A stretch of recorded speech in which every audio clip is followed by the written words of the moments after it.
Welcome to Healing Generations, a podcast creating a dialogue uplifting the importance of healing, strengthening, and supporting our communities, and that addresses the disparities and inequities in communities of color.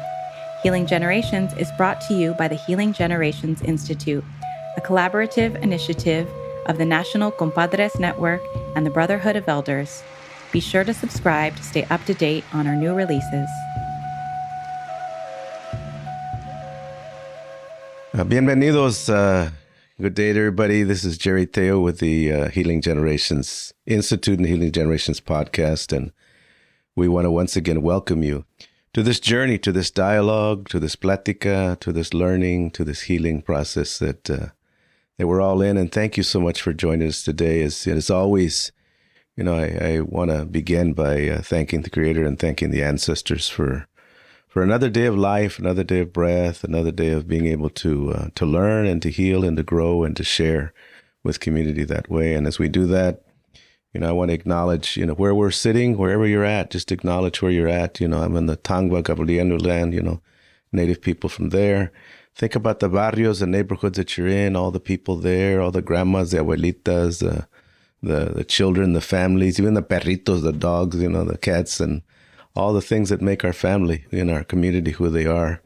And then let's take just a beautiful breath just for our own families, Think about the families that we come from, and those blood-related families and the love-related families, the ones that have become part of us because of our spirit, our work, and because of what we share with each other. And finally, that last acknowledgement of you. I want to acknowledge you and who you are and everything you do in the world, wherever you're at in your journey. Wherever you're at, we hope in these pláticas, we give you a little bit to, as my grandson says, do a little bit better, tata. He says, tomorrow we do a little bit better, tata. Okay, so maybe we give you a little bit so you can feel a little bit better, a little bit happier, a little bit stronger, and we, move into this next day in a good way with some gratitude. And so, and today I am just overjoyed because I have with us today, first of all, let me just say a really good friend that I've known for years and years and years. We've traveled parallel roads. We worked together on projects, on efforts, on national movements. But I've watched her also from afar just continue with this legacy of being a leader, a maestra, a wisdom keeper, an advocate, specifically for children. But also when we say children, we say familias, and with the whole essence of them loving and knowing themselves, and especially their cultura, their culture. And she has been, one of the leaders and the voices for all of that, for our children and for all children. And, many accolades along the way as well. She's led organizations and developed organizational movements. She's been on the board of Scholastic Books as well, and really been at the forefront of many, many things. And who I'm talking about is Rebeca Barrera, a good friend, and so good to see you, Becky, and thank you so much for agreeing to be part of the podcast today. I'm going to give you the opportunity to welcome the listeners. Un placer. That introduction sounded almost like an obituary. I hope we're not that close to it. But thank you, Jerry, for inviting me to share this moment with you. It's always a pleasure to visit with you about any number of things. And you're right, we have been marching down parallel paths, each of us finding our own way to get to the same, I think, mission. One time you told me that this wasn't a job for you, that it was your life. Mm. And I didn't realize that because I was in a job, someone was paying me. I didn't realize until I was doing it on my own that it wasn't a job. It was my life's mission also to share cultura, to make sure that the next generation was healthier, would have some of the things that our generation did not have and had to fight so hard for. I always wonder, if I'd had bilingual education, what would I have been today? If somebody had told me that it was okay to say my name Barrera instead of Barrera, the way the teachers pronounced it and the way that happened. So yeah, I'm happy to be here. Let's get started. I want to begin because I know you have a rich history, even with your own familia, and I wonder if you could share with us a little bit about who you are, your familia, your kind of your upbringing, and what brought you. Happy to do that. So my mother is the first member of her family born on the U.S. side of the border. Her family came from Monterrey and the Nuevo León area to Laredo during the Revolucion. And her mother died in the pandemic. My mom was 5 years old. And so then she went back my grandfather took his 4 children to Torreón to live with his sister, and they lived there for about 7 years. And these things, in later years, we understood how they flavored my mother's life and the cultura that she shared with us. But eventually, my grandfather, he was living in Monterrey at the time. By the way, this is the Revolucion, and they are riding on the trains with Pancho Villa and all of the guerra around them. But these children then stayed with their tias until they were my mom was, I guess, 11 or 12 years old.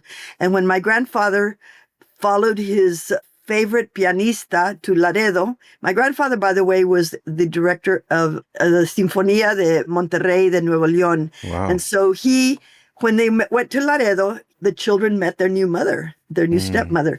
And we always laughed because my mom would say, we couldn't call her mama because she wasn't the mama that we remembered. So we called her mother, and it came out mother instead of mother. They wanted to be all American.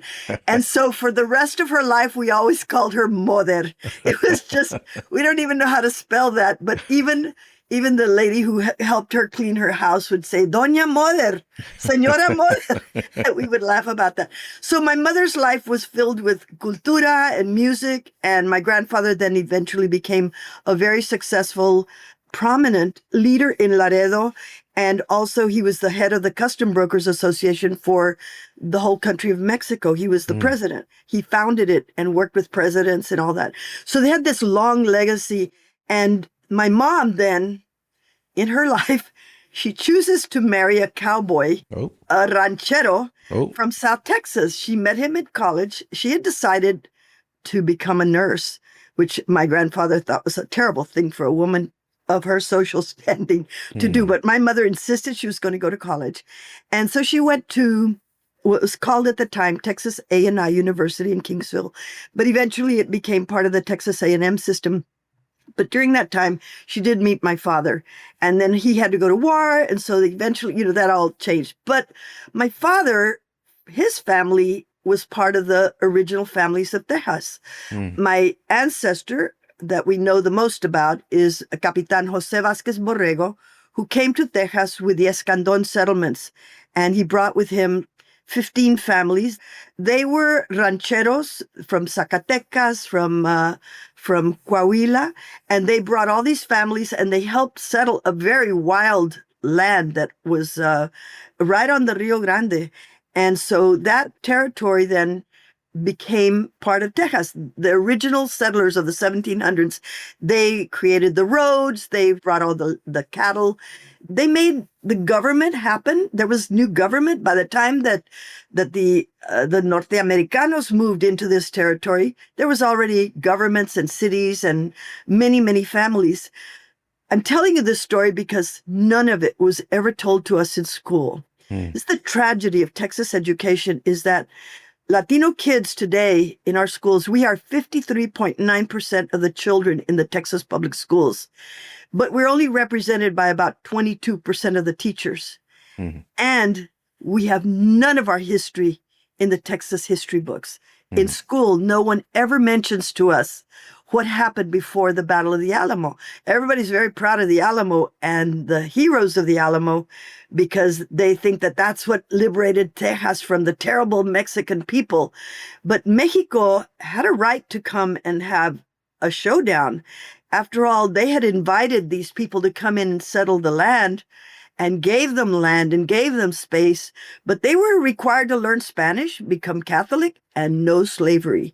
And that was the thing, because of the cotton farming at the time and how it was the big money maker in those 1800s, that's what these Norteamericanos wanted to do. They wanted to keep their slavery.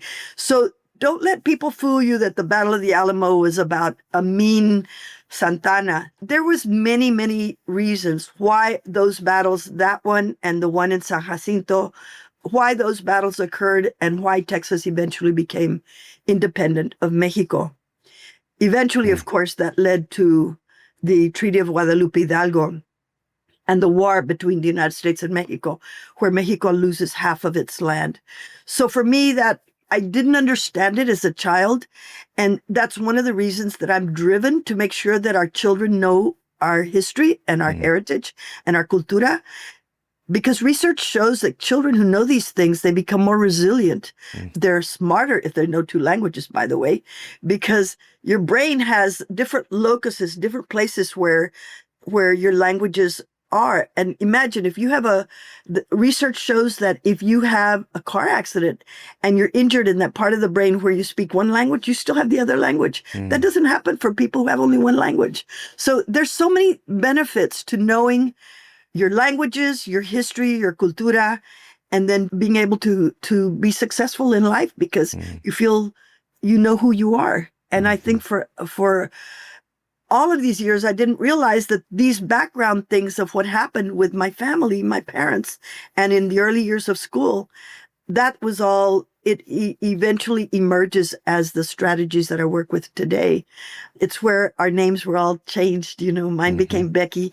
My brother, who's Homero, was immediately Homer. My friends who were Alberto and Roberto, all of them lost the O at the end and it became Robert and Albert. And all the Maria Elenas became Mary Helen or Mary Ellen. It was this thing, this be more American without understanding what it means to be American, which, by the way, is from Canada all the way to Argentina. So, there's so much confusion about what we are and who we are because it was never allowed. We were punished in school for speaking Spanish. Those things. So that's kind of the history that led me to where I am today. I really appreciate you sharing some of that legacy and history. And the one thing, as a mental health practitioner myself and who has dealt with, trauma and healing all my life in communities, the other thing that identity does is it grounds you in a sense of well-being.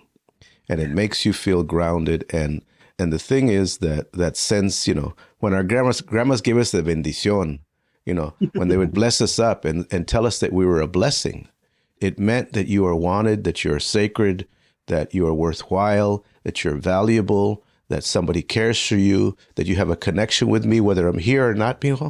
When I go to the other world, I'm still going to send blessings that way. Yeah. And what we have found is that when you have that cultural identity, the spiritual, the psychological, the mental, the emotional, all of that connection, then you do better. And when struggles happen in your life, you have something to ground yourself back in. So in those difficult times that I'm sure, Becky, we've been through a lot of things and sometimes, horrible things that we don't know how we're going to get out of. We go back to that spiritual. We go back to those bendiciones. We go back to those prayers. We go back to the cultura. Exactly. At least we have something to go back to. But what's happened and continues to happen with children that are robbed of their identity, robbed of their spirituality, robbed of their culture, they have nothing to go back to. And they're more vulnerable. And because of that, they end up, in with other issues as well. And I wonder if you could speak to that, especially about your own development, because I'm sure it wasn't easy as a young woman, a mujer mexicana, trying to get through, this system and be a leader. I don't know. Things just sort of take you from one step to another. Yeah. And if you are resilient, you become gutsy. You te pones a pelear, you stand up and you want to fight back. But you have to discover what your worth is before you can stand and defend. Yeah. And so I do remember that when I came to college, I was put in a dorm with all the Mexican American students, and the air-conditioned dorm was where the richer kids were, right? Yeah, yeah. So, and I do remember that in both of the colleges that I had the opportunity to spend time in, the same thing happened in both places. But my junior year in college, we had a World's Fair in San Antonio, and all my friends se alborotaron todas let's go sign up. We're going to go work at the World's Fair. It's going to be called Hemisphere 68, and we want to be part of it. So we thought, well, that would be a great summer job. But the tricky thing was that the fair opened in April, and if you wanted a job, you had to start in February. So I had to drop out of my regular dormitory life and my coursework for one semester in order to participate. And several of my friends and I did it. I continued to go to school, and I went to night school, and I took independent study classes because I wanted to graduate with my colegas, right? But working at Hemisphere was the first time that my second language, that's when I learned it was an asset, Jerry. I understood all of a sudden that being bilingual was something important because I was going to be touring presidents and mayors and representatives of all these countries where Espanol is the common language. And I didn't feel like a pocha. You know, I felt like I had something to offer, and I learned all the facts and everything. And all of us, there were 100 VIP tour guides. And I would say that at least 10 of us have continued to be friends for the 50 years since then, because we all recognized, and some of them were from here in San Antonio, and some came to San Antonio and then just stayed here. But each of us has learned together the value of being bilingual and having an understanding of other cultures. And that opened my doors and my understanding of the bigger world hugely, because remember, I'd been growing up in South Texas in a little ranchito in small towns, and where oil companies had controlled everything, and we did not have representative cultural leaders. It was really, really hard. So those are things. And you know, when the teachers tell you you have to say your name a certain way, and when they punish you for speaking Spanish, they make you feel like your family is not worthy, that you're not good enough to be part of this society. And so you have to figure out ways to overcome that feeling. And the weird thing is, both of my parents went to college. My father went after the war, and my mom went because she was terca. She wanted to be a nurse. Imagine, she went to college when women don't go to college. And she was probably, I think, I mean, I have to say this, all women are the carriers of cultura, except probably in your case as well. But, you know, she gave us so much confidence, so much capacity, and so much understanding of what can be, that we were able to overcome even the weirdest things. Through my high school years, the only Latino or Spanish-speaking person or Mexicano that I knew through all of high school was the Spanish teacher, my mother, the school nurse, and the cafeteria workers. And school bus drivers if we went on a school trip somewhere. So it was really, I mean, you could never be student council president. You could never be anything special. We did have a couple of people that became a cheerleader, one or two here or there, but we really had no power in those early communities. So imagine my discovery to come to college, go work at Hemisphere with other people who were just like me. And we all discovered that being bilingual, being Mexicana, was something really important and powerful, because no one had ever told us that in high school. My father told us, but it didn't take root because it wasn't in the books. And he would say, but you come from this long legacy of family. And so that again these are the things that drive the work that I do today on behalf of children.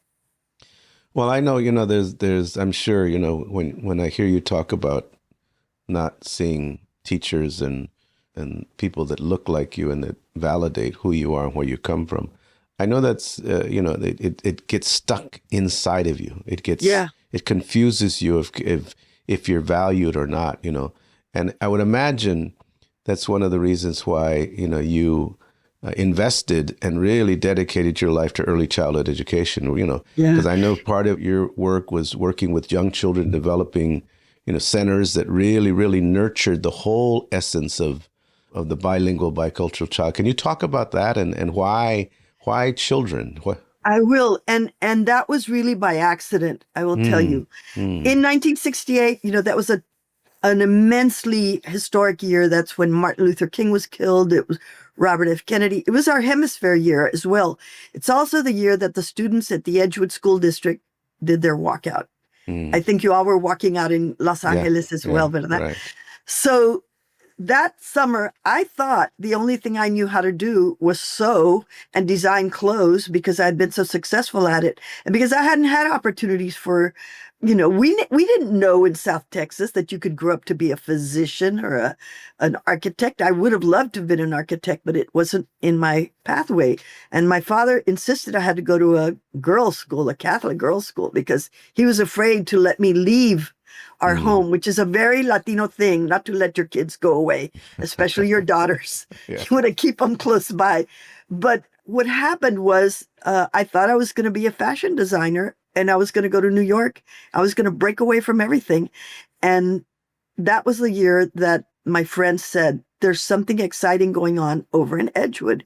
You need to go with us. We're going to go and we're going to see if we can sign up for something. We want to be teachers. We said, we don't have teaching certificates. I had a home economics degree, of which, by the way, one part is early childhood education. In those days, home economics, it covered from nutrition, interior design. Home economics was the economics of management of money, all the way to, now this is really old school, and then early childhood education, because I guess they thought women's work was to raise children.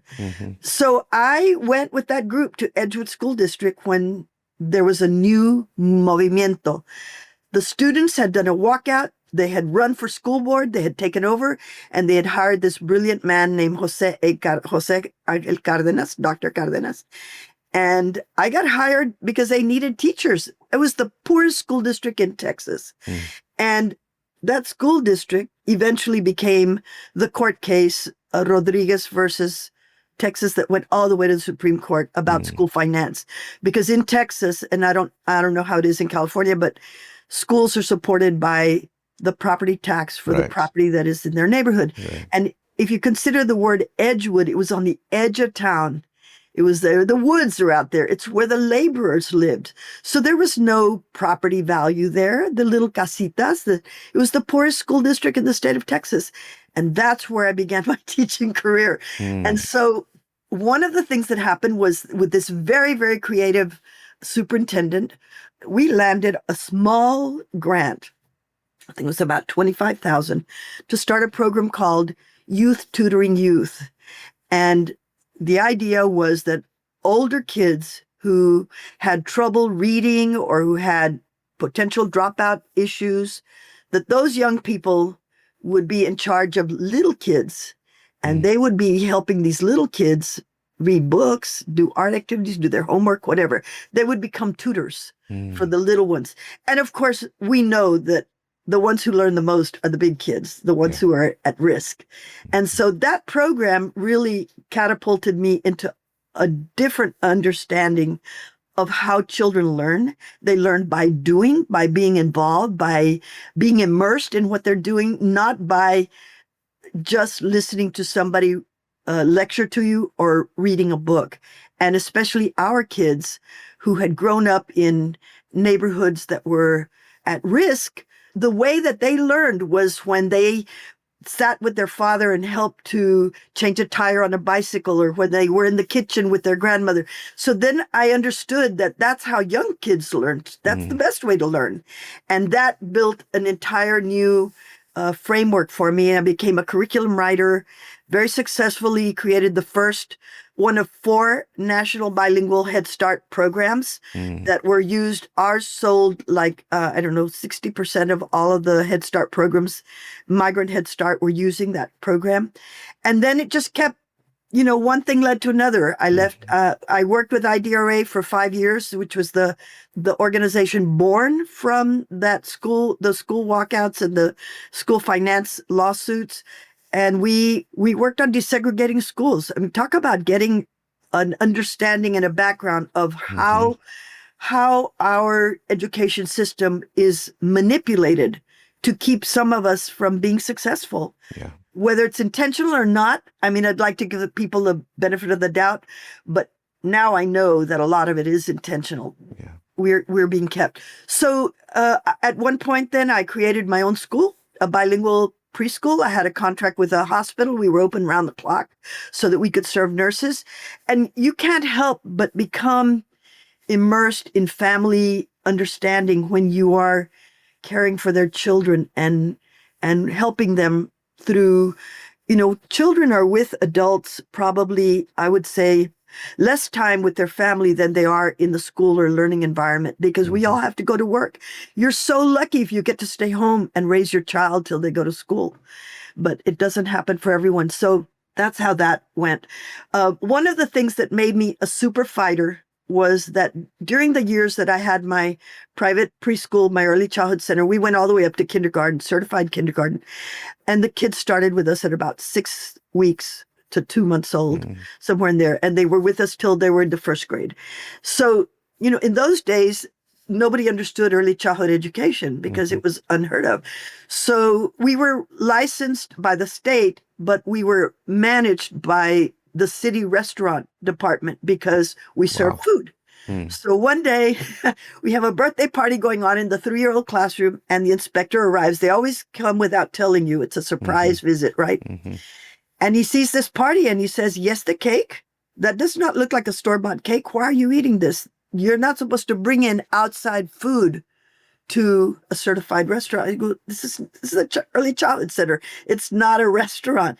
And he said, "You have a restaurant license." He took the cake, put it in the trash can. Wow. And kids were crying. The mother was having a fit. I went straight to the phone and I called his boss, who I happen to know very well. We visited, we talked, and then I started talking to the mayor. I would follow the mayor around and say, "Henry Cisneros, you are bringing all these people in new jobs to San Antonio, and you haven't figured out where their children are going to be while their mothers are working." And I would tell him this over and over, and he didn't understand because his wife was at home with their children. She didn't have to work. So that led to establishment of a commission for young children. And Henry appointed me. And we became like siblings after all the fighting about why are you paying attention to? And we rewrote 13 city codes, just the most amazing, silly things like the building code requires a handrail for steps that is 3 feet high, but little kids are 2 feet tall. So, at a time when the cities were not ready for this movement of women in the workforce. And so having to learn how to build policy and everything, that changed me. Yeah. And that also taught me how to be fierce and how to use solid facts and how to get an army around me. And so that really was a terrific time. But there was one more thing that happened, Jerry, that brought you back into my world as well. I don't know if you remember when the NAFTA agreement was made, North American NAD Bank, North American Development Bank, and Latino organizations were meeting with these officials of the government regularly to plan what Latinos were going to get out of this trade agreement with Mexico. And of course, it was all about clean water on the border, about jobs, about economic development, about maquiladoras, that kind of thing. And I went to one of the meetings. It was mostly men. I think Vilma from MALDEF might have been there at the time, but it was mostly men. It was the Chamber of Commerce. It was MALDEF. It was LULAC. It was all those big guys, right? Yeah.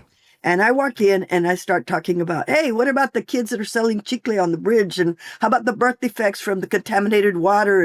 And they're like, and who do you represent? And I said, well, myself, I'm here. And they literally told me, you cannot come to this table unless you have a constituency. And I was like, what do you mean? Well, you have to have an army behind you, voters. You don't have a voice, you by yourself. You're just a person testifying on your little issues. So that's when I called you. Yeah. And everybody, and we went to Washington. I think there were 40 organizations. And we started creating what eventually became the National Latino Children's Agenda. Right. So that all of us across the country would be lobbying for the same things for our children. Right. And it also put us back in the table because now we had a constituency. And there were many other parts of that, but that's what led eventually to the founding of the National Latino Children's Institute to carry out that agenda. And, wow. It's all history from there. And Dia del Niño was born from that as well. That's right. And I know there's limited time in terms of us talking, but I don't want to brush over the significance of what you did there in terms of, bringing the consciousness of our children and their health and their well-being and their rights into statute and policy, and beginning to shift from what was the norm to what our familias needed, what the mujeres needed, what their children needed, and then the national work that then began to create an awareness. Because I remember us being at conferences and meetings and people they didn't have a consciousness of any of this. Yeah. And so, with that organization, we were able to bring some consciousness, to the needs of children, to the health and well-being. Yeah. Because at that time, it wasn't even a consideration, So, I really want to acknowledge you for that, Vicky. And I know you were a big part of it too, Jerry. I wouldn't have done that by myself. I mean, it was you and 30 other people that helped me move forward with that. I know I was the push behind it and the idea behind it, but everybody helped make it happen. Yeah. Now, there was a lot of us there, but I just want to acknowledge you for being, the impetus of that. And then we coalesced together and made beautiful things happen. And, the other area that was really, really impactful, and I know it impacted me too, because it really motivated me as a children's book writer. But then you began advocating for bilingual books and you became part of Scholastic, right? So that was, these are like accidents, these things that lead you from one thing to the other. Well, but what I realize now is our ancestors, son traviesos. They're metiches. They put you into stuff you didn't even plan for, didn't even think about. I was not planning on it. Right. But all of a sudden you're there. You're there. But then you have to decide, because they can put it in front of you, but you decide whether you're going to battle it, because it's not easy. Yeah. Because, and let me just mention, this, because it seemed like an easy thing to, what you were doing in terms of voicing the needs and all of that. But believe me, I remember the pushback, and I remember it was hard. It was hard. And I remember the discrimination and the racism. And I remember all of the struggles that we had just in doing this. But I know the whole aspect of, books and literature that is bilingual became a major contribution of yours too. And of course, we were there with you. And I was at that time, a first-time author as well. But I wonder if you could talk a little bit about that, the significance of bilingual books. And so all of these things were happening simultaneously, and I had been elected to the board of the National Association for Education of Young Children. Pura chiripada. Again, I applied because somebody suggested, they nominated me. And the next thing I know, I'm on the board of this gigantic worldwide organization. And because of that, at the same time, these very good people at Scholastic were creating a new parent-child magazine, and they were creating an advisory board, and they wanted writers. And because the Scholastic at the time was their mission, which is, you remember, it's written on the carpet in their offices. It's that all children have access to books about themselves and to all books. And so because I was on that board, I was introduced to the folks at Scholastic. They asked me to serve as an advisor. I said, okay, sure. They wanted me to write articles for their magazine. And I said, well, I've never written a magazine article, but I'll try. And I wrote from my heart how you reach children, how your teachers interact in the classroom, how parents have a role, and how you bring them into, and they were blown away. And coincidentally, about a year later, the state of Texas was going to create its first bilingual education curriculum for the pre-K. And so Scholastic decided to jump into it. They called me and they said, can you lead the writing team? And I was like, well, I'm busy doing this other stuff. We were doing Cara y Corazón at the time in Austin. We were doing other things. And they said, no, please, we need someone like you, someone who knows Scholastic, and someone we trust will bring us the right combination of people. So the easiest way for me to think of running this nonprofit and writing this enormous curriculum was to hire like 10 people each one a specialist, one in music, one in art, one in math, one who would be scientists, and together all of us created this magical curriculum called El Taller, the Early Childhood Workshop. And the darn thing sold 90% of the Texas public school pre-K programs. And then it went to California and it went to Florida, and it made a bunch of money. And we had gotten $100,000 to divide between 10 of us, and we'd spent a year working on it. And all of a sudden, the gift comes to me. Will you serve on the corporate board of directors? Like, Wow. What? What's that? I was on the board of Avance at the time, and I had been on a couple. I knew what a nonprofit board was. I didn't know corporate. They go, we'll fly you to New York 5 times a year for board meetings. We'll pay you. And I was like, well, okay, I can do that because I worked for a nonprofit. I was making peanuts, right? So that's how I joined the board. In a big surprise for me, had no idea how corporations functioned. I was an educator. And I found out that they needed an educator. They were all rich people on that board who owned stock. And these board members, I would go to the board meeting and somebody would have flown in on their private jet and somebody else owned the Washington Wizards. And there was me. I would fly in coach. I think it took me 3 years to figure out that I could ask for a first class ticket. I had no idea. Anyway, once I was there, then the next 10, 12 years as a board member, I would ask questions. I would ask hard questions of the board. And they did have new bilingual education programs going. And that's when I think we got you published and a few other Latino authors. But then there came a point where the rules changed. And I had already been on the board 14 years. And the president, God bless him, he asked me to become an executive in the company rather than being on the board. And that was great because once I was an executive, I was director of Latino initiatives, and I could work with every department in the company to try to promote Latino books and Latino things. And I would take Latino authors on the road, and we created strategies. We did a $1 million program called Le y Serás. And it was pilot tested in San Antonio because we were trying to get books into libraries. San Antonio, imagine a city of 2 million people, had only about 600 library cards at the time we started that project. And so we put up billboards. We did bus stops. We had cards on doors. Now, this is marketing. This is something you don't learn as an educator. Right. You learn it in corporate America. You learn how the public begins to think because I learned marketing working with Scholastic.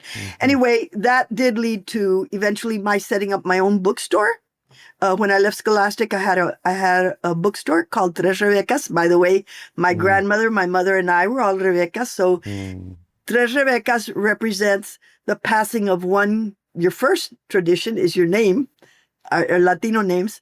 But the second is passing from one generation to another, the Cultura. And so my tagline was 100 años cultivando tradiciones. And my mom did live to be 101 years old. Wow. So she made up for all that her mom had lost. Anyway, the bookstore became a place where we did readings, where everything was cultural in that store. And I spent the next 10 years traveling back and forth to Mexico and bringing back things so you could fill your life with cultura. You could wear things that felt cultural, like what I'm wearing right now. And I began exploring the traditions.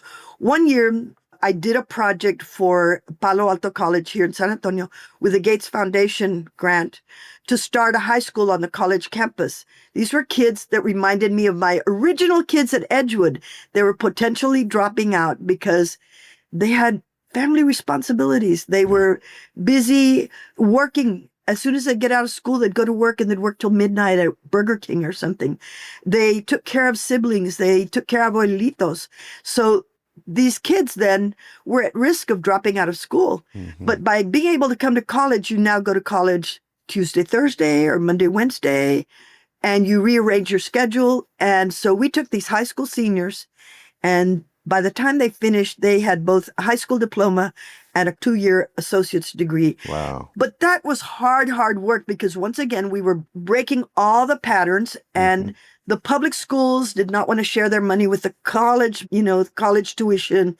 And we had to make arrangements with the state of Texas. It was complicated. Now it's all over the state, but being the pilot was hard. Yeah. Yeah. But when that ended, I took off to Mexico for about a month to just regenerate. It's become my happy place.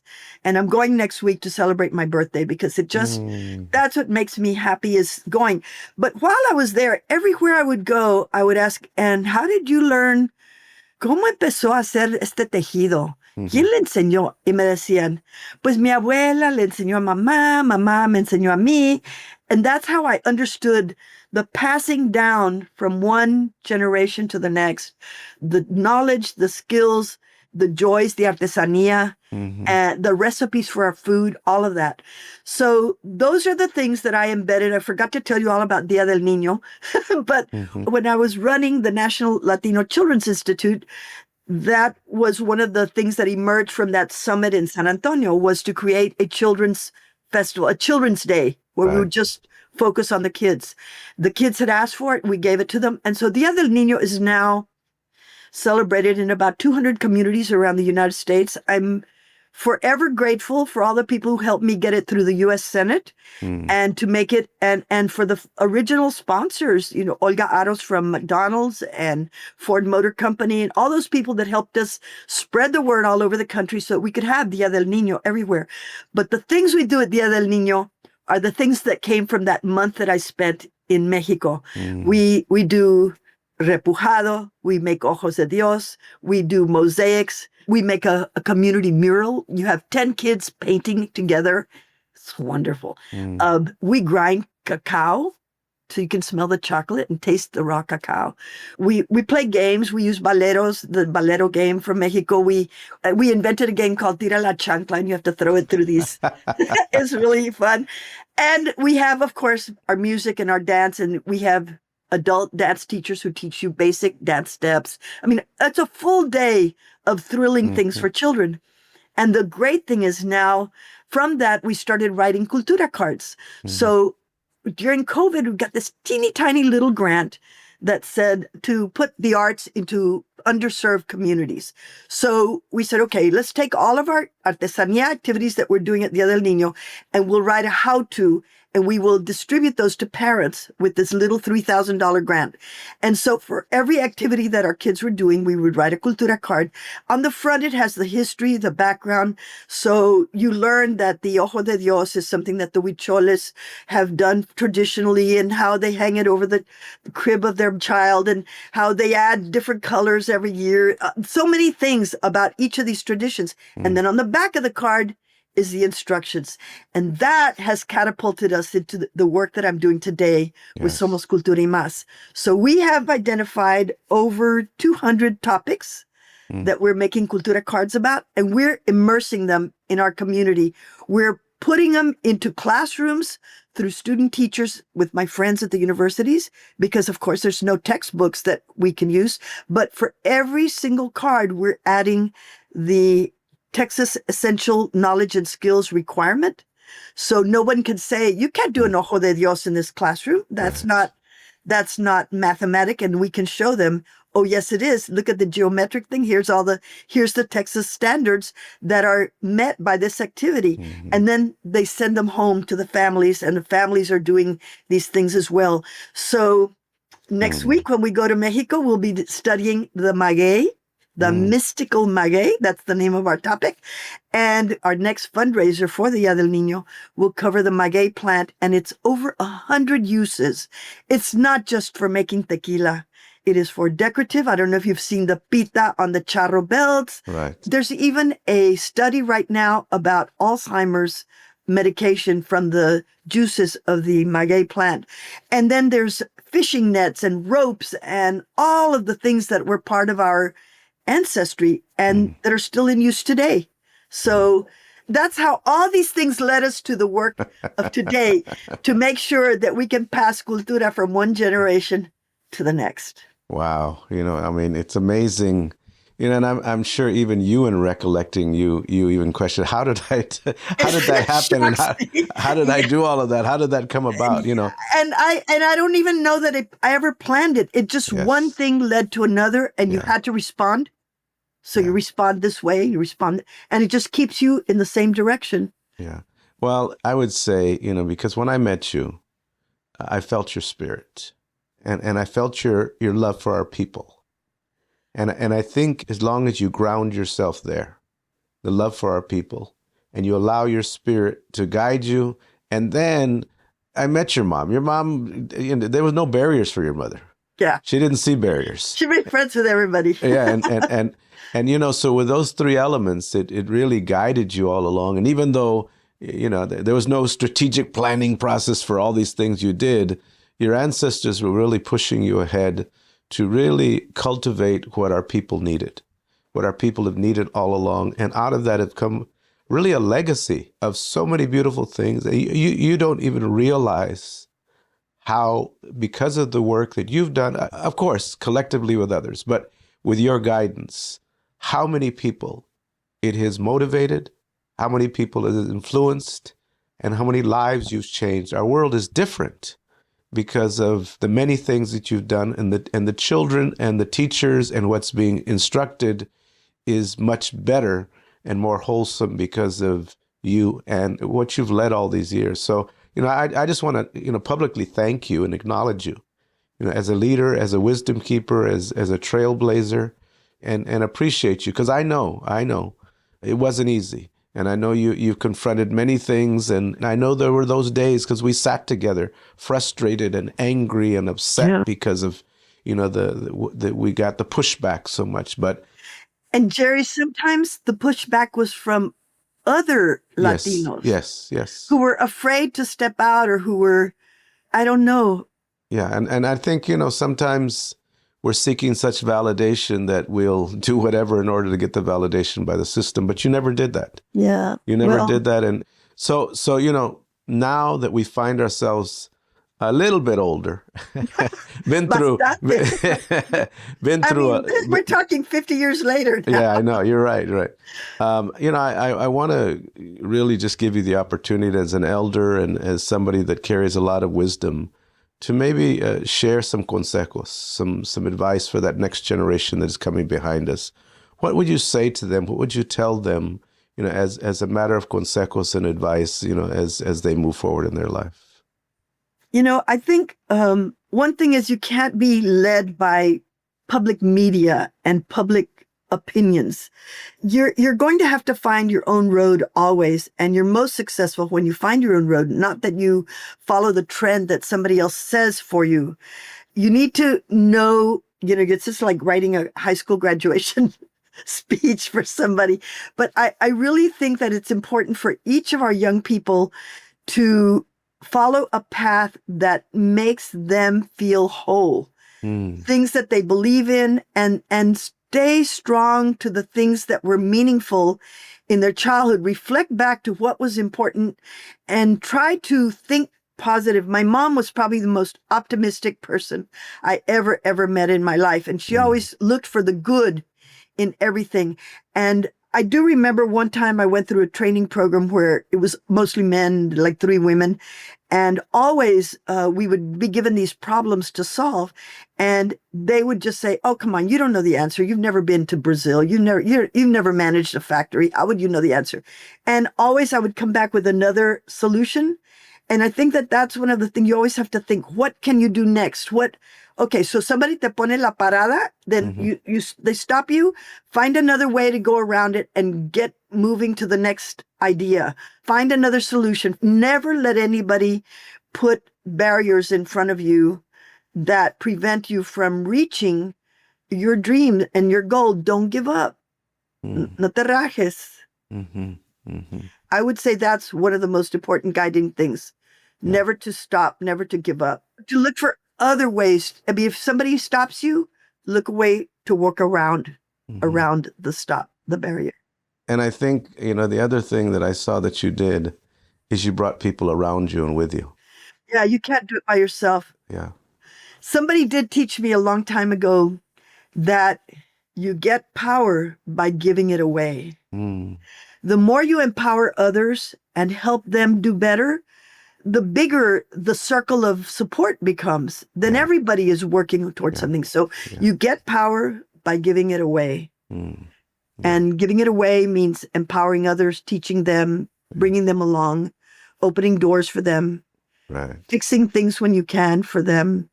Yeah. That's how it works. And so as we sit here, what are you grateful for, Becky?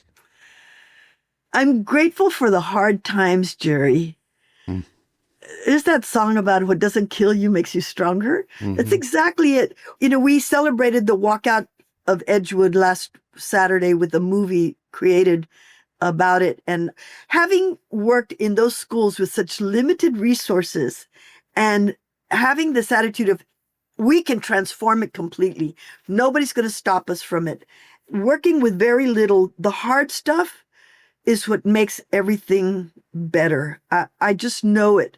You work through it. You feel bad. You doubt yourself. You feel like you're not going to get it. But if you keep on working through those things, eventually there's a solution on the other side. So I'm grateful for the hard times.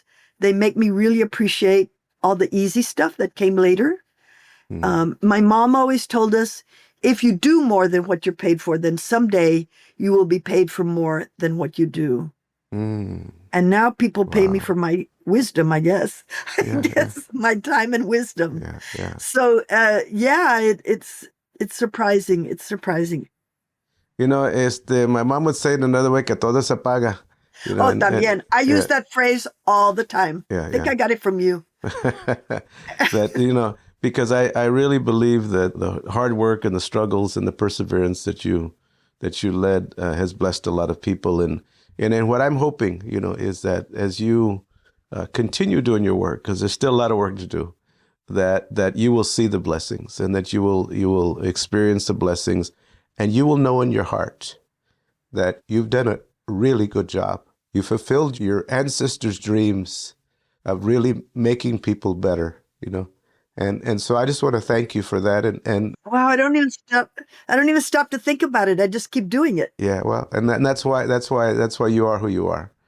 So thank you so much, Becky, for coming on. And we could be talking for hours and hours. And so I want to, as we close today, just bring to mind to all the listeners here, this example and this legacy of trabajo y sacrificio, the work and the sacrifice, And sometimes you don't see it. You're not going to see the fruition of that right away. And it's going to be hard and it's going to be a struggle. But when you do things in a good way, and you do it for the people in a good way, and you do it con ganas and with good valores, things always come out and the blessings come back to you and so many other people. And so I want to really, really lift that up and have all the listeners think about that and share that with other people today, Because as we move forward, we need more people like Becky that really are leaders that way and advocate for the children, because when you're doing things for the children, the blessings will have generations of fruition. So thank you all very, very much. We have a beautiful, blessed day. Y que Dios te bendiga. Thank you. For more information about Healing Generations and the Healing Generations Institute, visit nationalcompadresnetwork.org. And be sure to subscribe to stay up to date with our new releases.